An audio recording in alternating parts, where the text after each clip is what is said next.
You all know what they saw. They saw what we saw. They saw the frail elderly man who needed help getting off the stage. They're just too chicken shit to tell us about it because they accurately deduce that he could still be the Democratic nominee and they don't want to ding him up. Maybe you give Barbara a pass. Who gives a damn what this singer saw or says? But you know what? Jimmy Kimmel happens to be employed by ABC, which happens to have a rather large news organization. What do you get when Joe Rogan and Megyn Kelly team up for roast duty and Jimmy Kimmel, the poor soul in the hot seat, hint it's not so much comedy as it is a high-voltage defibrillator for his relevance with ego-splitting jabs and truth bombs that hit like Molotovs? This roast doesn't just sizzle, it scorches. And Kimmel, he is the gooey center getting torched. Strap in. Because this isn't your run-of-the-mill celebrity sparring match. It's a no-holds-bred verbal demolition derby, and Jimmy showed up without a helmet. What could he possibly have said to provoke this tag team? Takedown, don't blink. This spiral is messier than a Twitter war with no character limit. All of a sudden, the ideology shifts because so many people are compromised by this very thing that we were talking about before. The very thing that they use to control the media in terms of the news, they use it to control the media in terms of late night talk shows and monologues as well. It's the same influence because they're the same sponsors. The same people are spending the same money on the same networks. And it has an impact. If it affects your livelihood and affects your future and your ability to do this thing that you love doing. Once upon a time in the kingdom of late-night laughs, and made for TV feelings.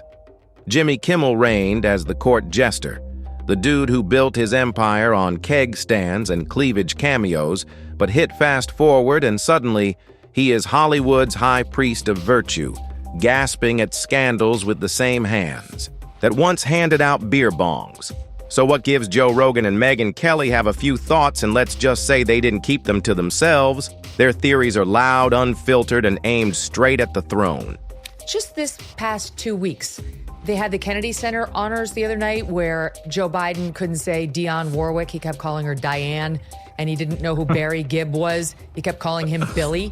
You know who else was honored? At the Kennedy Center. You know who else? Billy Crystal. Just FYI, do you know who once opened up the Academy Awards in full blackface? Oh, Billy yeah. Crystal. Billy Crystal. And do you know who's going to be hosting the Academy Awards this year? Jimmy Kimmel.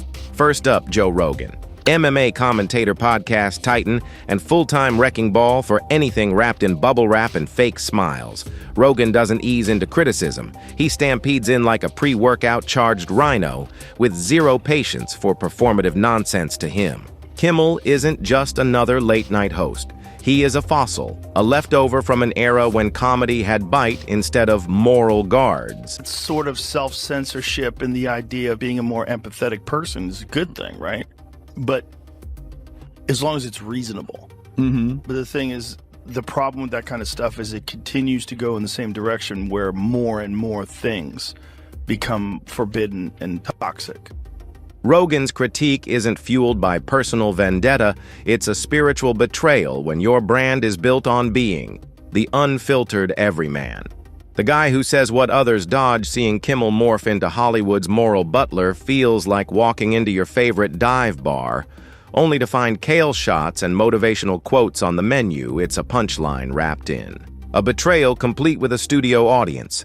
Kimmel's transformation, or tragic comic nosedive, depending on your point of view, plays out like a parody skit that forgot it was supposed to be a joke. You know, the Elon Musk joking around about my pronouns are prosecute Fauci. Jimmy Kimmel made a tweet back to him. He said, your pronouns are ass and hole. Which is pretty funny. But then... Did he really? Yes. And so then I read that, and there was people saying, please don't joke about pronouns. It's transphobic to joke about pronouns. So they were chiding him for participating in a joke about pronouns. So Jimmy Kimmel was doing it.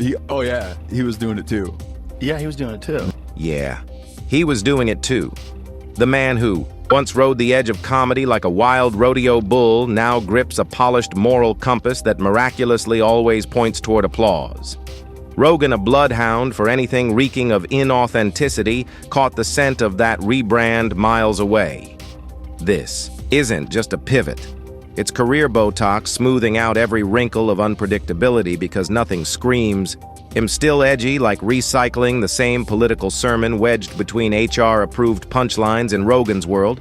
Things are chaotic, messy occasionally, off the rails but undeniably real. It's a space where disagreement doesn't come with a cancellation notice.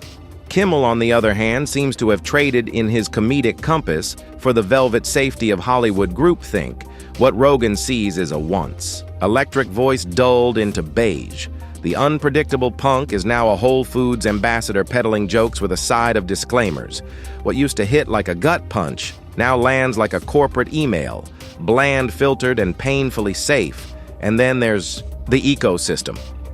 The late-night world Kimmel calls home isn't just sanitized.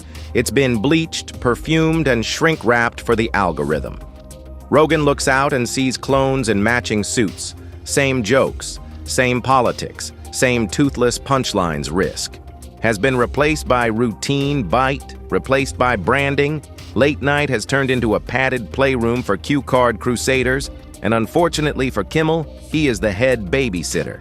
At the Sunday morning show with Stephanopoulos into the evening Academy Awards broadcast with Kimmel, and ABC elevating, the blackface lovin' Kimmel. They, at the same time, fired Chris Harrison, host of The Bachelor, for trying to defend one contestant on, The Bachelorette for saying, gee, I know I went to this antebellum party, a couple years ago. I guess I didn't see anything wrong with it. And all he said was, are we judging her by today's standards, or are we judging her by, old standards, whatever. He was basically trying to say, are we being too hard on her? Got fired. Chris Harrison has to be fired by ABC. I don't know why, because he's not a committed leftist, because he's not out there more saying all the terrible things about Republicans that Jimmy Kimmel says. So this is them saying, we get it. We're an ally. Cue the transition music, because now gliding in with surgical precision comes Megyn Kelly. If Rogan swings with a sledgehammer, Kelly cuts with a scalpel. Cold, clinical, and zero hesitation. She doesn't need punchlines or podcast banter. She arrives armed with a blade marked media hypocrisy, and Kimmel he's laid. Out like a textbook case on the dissection table, to Rogan, Kimmel is a fallen comic to Kelly. He is a dressed-up sock puppet, a polished mouthpiece for an industry that only pretends to care when the optics are good and the numbers are better in. Her eyes, Kimmel's shift isn't frustrating. It's calculated. He didn't grow, he pivoted. Read the cultural weather slapped a virtue sail on his blazer and caught the breeze.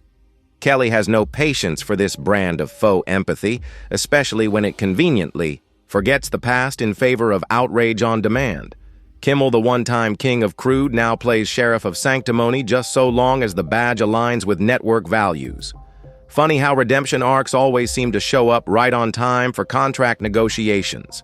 Kelly pulls back the curtain on the act, a man preaching morality from a pulpit built on the very antics he now condemns, and Hollywood, they don't applaud because they believe him, they applaud because he still serves a purpose. Yes, hypocrisy is alive and well amongst these sanctimonious leftists. From Kimmel to De Niro to Stephanopoulos, they want you to believe they're better than you, more virtuous, more decent. But we all know the truth. They lie. They sin. They do the very things they accuse you of and the things they say they would never do. Evil things, like try to destroy people based on feigned outrage from which they spare their own side. The media loves a redemption arc as long as the redeemed fall in line. And Jimmy, he's not just in the choir. He is hitting high notes like the lead soprano, but here's where it gets juicy, while Kelly methodically peels back the layers of PR, spin, and publicist. Crafted apologies, she also exposes the machinery underneath Kimmel's. Get out of jail free card doesn't come stamped remorse, it comes stamped team player. This isn't about right or wrong, it's about brand alignment. Morality is optional, loyalty to the narrative non-negotiable. What we are left with is two wildly different critiques, zeroing in on the same target. Rogan sees a hollowed-out comic, all shell and no spark. Kelly spots the empty suit parroting the approved script from behind the media curtain. Both take sting in their own way. Rogan mourning the loss of a raw, honest voice to studio polish and applause addiction. Kelly dissecting the calculated reinvention of a man morphing just enough to dodge the next outrage wave together, they form a cultural commentary. Dream Team 1, smashing with a hammer, the other logging evidence for the record. The irony. The comedy is barely part of the conversation anymore. The real punchline is that there are no punches. Kimmel wants a boundary. Pusher now stands guard over the very lines he used to cross his monologues. Feel less like late-night rebellion and more like a book report on safe opinions. They were saying that his tweet is transphobic. Do you think that's, in that case, do you think that's him or a writer? Can't tell. Jimmy Kimmel? Yeah. No, it's him, for sure. Okay. Yeah, That's definitely. good. That's a good one. He's a comic. Yeah, that's a good one. I mean, he used to host The Man Show. I mean, he's done some pretty outrageous shit back in the day. Yeah. You know, for he-he's and ha-ha's. No, that's a good joke on top of a good joke. Yeah, it's a good joke. But viewers didn't show up for a lecture, they came to laugh somewhere along the way.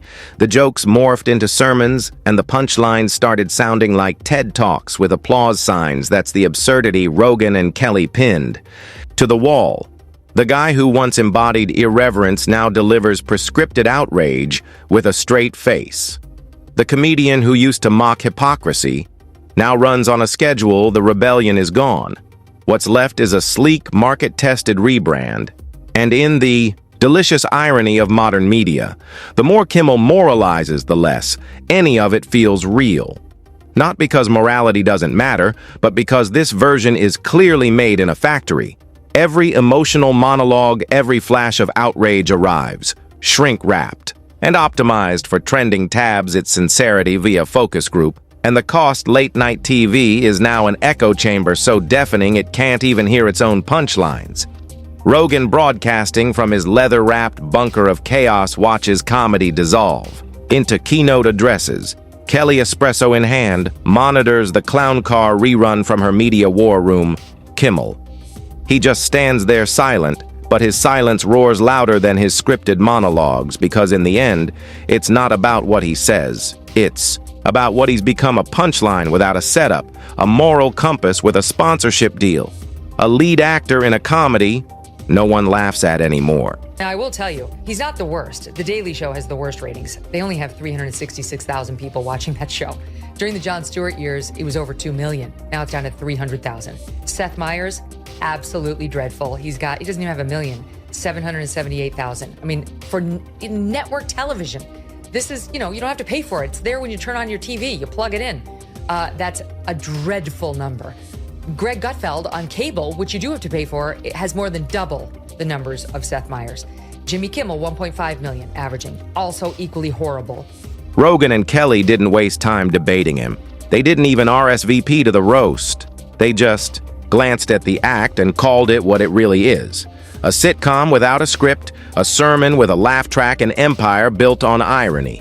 Now hawking sincerity on clearance, suddenly it feels like a Netflix doc titled The Day the Clown Cried for Ratings. Because when Joe Rogan and Megyn Kelly both drag Jimmy Kimmel through the same mud puddle, one pounding like a caveman philosopher, the other dissecting him like a courtroom pro, there's something deeper bubbling beneath the laughter. Let's break down the brutal math, authenticity versus performance. Rogan's whole deal is being raw, unfiltered, and offensive enough to give PR teams panic attacks. He's never aimed to be likable, and that's exactly why people listen. Kimmel, in contrast, has morphed into a walking press release. His edgy comedic soul, long gone, probably swapped for a sharper hairpiece and a moral high ground with a killer view. They want to shut me down on being on McAfee. They want to shut me up from...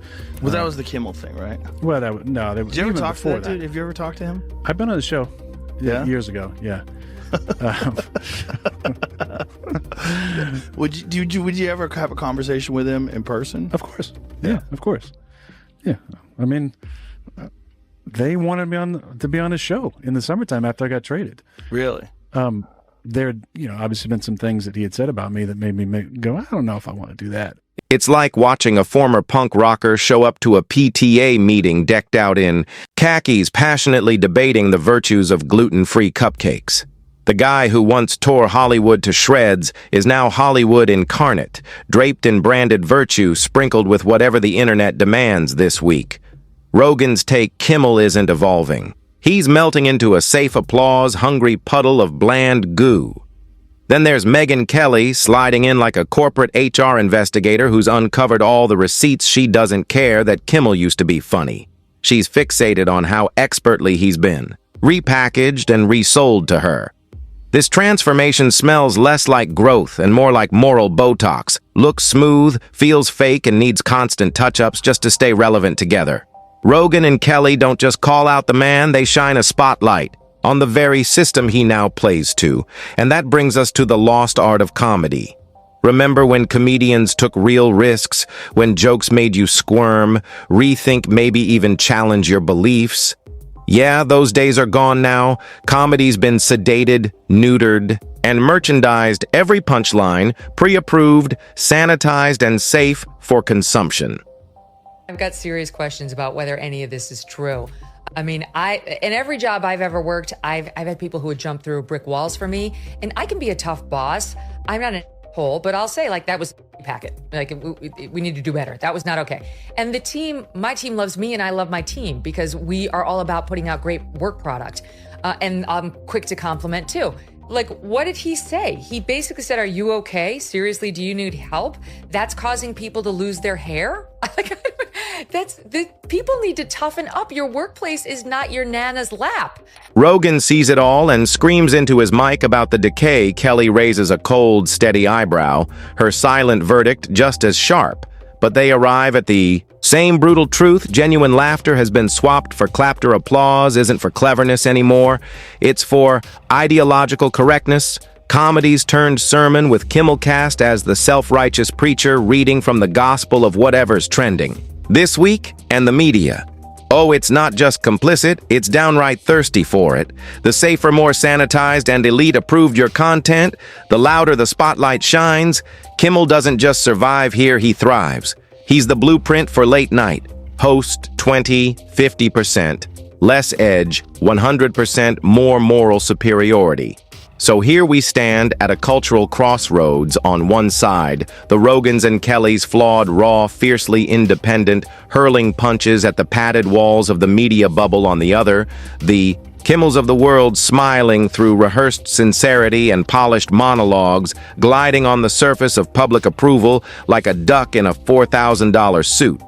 But this isn't just about one man losing his comedic spine. It's an entire industry that's forgotten how to truly laugh unless it's at pre-approved target satire that once bit hard, now settles for gentle nibbling like a tofu piranha. I don't think that conversation is a conversation that should be held in front of an audience in 5-minute chunks like they do on television. Yeah. That's a conversation that you have to let air out. I want to know why you think the way you think. Sit down with Jimmy. Why do you think the way you think? Why would you think that it's okay to say that it's a real simple thing? The people that have been vaccinated, you treat them, and the people that took horse goo, rest in peace, Wheezy. Really? It's what happens when comedians stop challenging the powerful and start brunching with them instead, because when comedy forgets who it's supposed to mock, the punchline doesn't just fall flat. It becomes downright tragic. Need a picture. Imagine a clown who once flipped tables now sitting quietly at one, sipping herbal tea and nodding politely, while studio execs praise his bravery. Meanwhile, the crowd isn't laughing, they're clapping desperately, pretending what they just witnessed was comedy, not confession. So yeah, Rogan swung the hammer, Kelly brought the scalpel. But this wasn't just about Kimmel. They were dissecting the same thing, the artificial, calculated, humorless soul of modern media. The scary part, the punchline landed scarier still. It wasn't even funny. Late night used to feel like a bar at 2 a.m., chaotic, unpredictable, sometimes inappropriate, but always honest. Now it feels like a team-building seminar hosted by someone who used to be fun. And if you're wondering where that spark went, Rogan and Kelly just handed you the map. Because when Joe Rogan, the human Molotov cocktail, and Megyn Kelly, the PR assassin, both circle the same target, you don't get an interview, you get an autopsy. And the subject, it's not just Kimmel, it's everything he's come to represent. Back in the day when I was on the prime time of Fox and you were on the prime time of CNN, a couple of hours after our shows ended, late night comics would come on, and they occasionally would make us laugh, Pierce. As you know, they've abandoned that game now, and they're just political operatives out there. Look at this. Hey there. How are you doing? If you watch the show regularly, I'm guessing you're not doing great. It was a terrible night for women, for children, for the hundreds of thousands of hardworking immigrants who make this country go, for healthcare, for our climate. Just get over yourselves. Honestly, it's so pathetic. The culture of fake growth, hollow bravery, and endless echo chambers, the idea that comedy only counts if it flatters the right crowd. Rogan and Kelly didn't just humiliate Jimmy Kimmel. They tore down the scaffolding propping up his entire act, and they didn't do it with fury they wielded. Disappointment, sarcasm, and a perfectly timed side-eye. The kind of ridicule that smirks instead of screams. No mic drop needed, the silence that follows says it all. So next time Kimmel climbs up on his moral lifeguard chair to warn America about the dangers of mean tweets, pause for a second. Ask yourself, are you watching a comedian or just a commercial for the latest flavor of Kool-Aid? Because the jokes used to be the point.